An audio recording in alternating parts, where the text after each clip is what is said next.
गणेश जी की कथा या विनायक जी की कहानी सभी व्रत और त्योहारों में सुनी जाती है।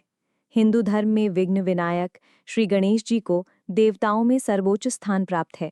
इन्हें प्रथम पूज्य देवता माना जाता है। इसलिए किसी भी पूजा पाठ और मांगलिक कार्य की शुरुआत गणेश जी को याद करके की जाती है। इसलिए त्योहार के दिन व्रत कथा सुनने के साथ ही विनायक जी की कहानी भी सुनी जाती है। कहते हैं इससे व्रत का पूर्ण फल प्राप्त हो जाता है। तो सुनिए गणेश जी महाराज और उनकी खीर की कहानी। एक समय की बात है, गणेश जी महाराज ने पृथ्वी पर मनुष्यों की परीक्षा लेने का विचार किया। पृथ्वी भ्रमण के लिए गणेश जी ने एक बालक का रूप बनाया और अपने एक हाथ में चम्मच में दूध ले लिया और दूसरे हाथ में एक चुटकी चावल ले लिए और गली गली घूमने लगे। साथ ही साथ आवाज लगाते जा रहे थे, कोई इन चावल और दूध से मेरी खीर बना दो, कोई इन चावल और दूध से मेरी खीर बना दो। गांव में कोई भी उन पर ध्यान नहीं दे रहा था और सभी हंस रहे थे। नासमझ बालक, चम्मच भर दूध और एक चुटकी चावल की खीर भी भला बन सकती है। ऐसे ही गणेश जी एक गांव से दूसरे गांव घूमते रहे, लेकिन कोई भी उनकी खीर बनाने को तैयार नहीं हुआ। ऐसे ही सुबह से शाम हो गई। कोई मेरी खीर बना दो, कोई मेरी खीर बना दो। अब गणेश जी ने सोचा, कोई भी मेरी खीर नहीं बना रहा, अब मैं क्या करूं? तभी वहां एक बुढ़िया अपनी झूपड़ी के बाहर बैठी थी। वो गणेश जी को देखकर बोली, बेटा, ला तेरी खीर का सामान मुझे दे दे, मैं तेरी खीर बनाती हूँ। गणेश जी बोले, माई, तुम्हारे घर में जो सबसे बड़ा बर्तन हो वो खीर बनाने के लिए ले आओ। बुढ़ी अम्मा ने सोचा, बच्चे का मन रखने के लिए सबसे बड़ा बर्तन ले आती हूँ।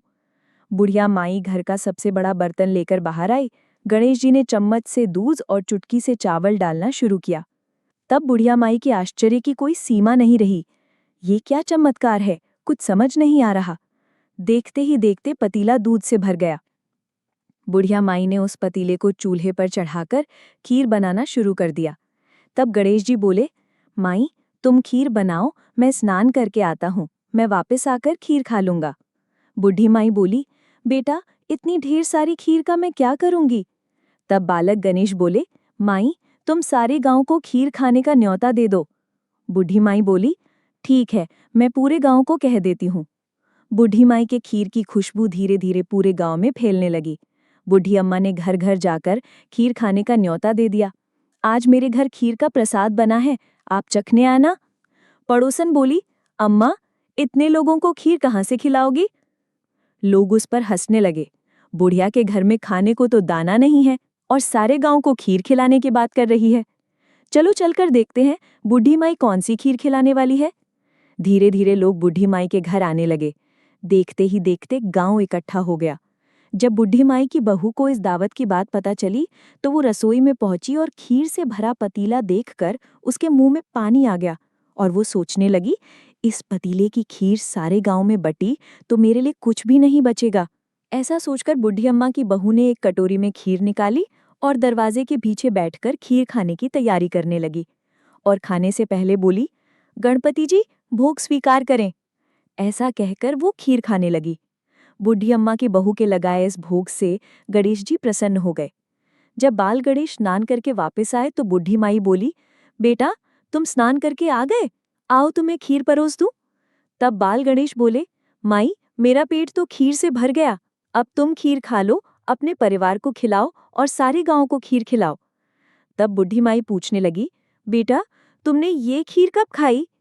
गणेश जी महाराज बोले, जब तुम्हारी बहू ने रसोई घर के दरवाजे के पीछे बैठकर मुझे भोग लगाया था, तब मैंने खीर खा ली। तब बूढ़ी अम्मा समझ गई, ये जरूर गणेश जी महाराज हैं। वो हाथ जोड़कर उनके आगे खड़ी हो गई।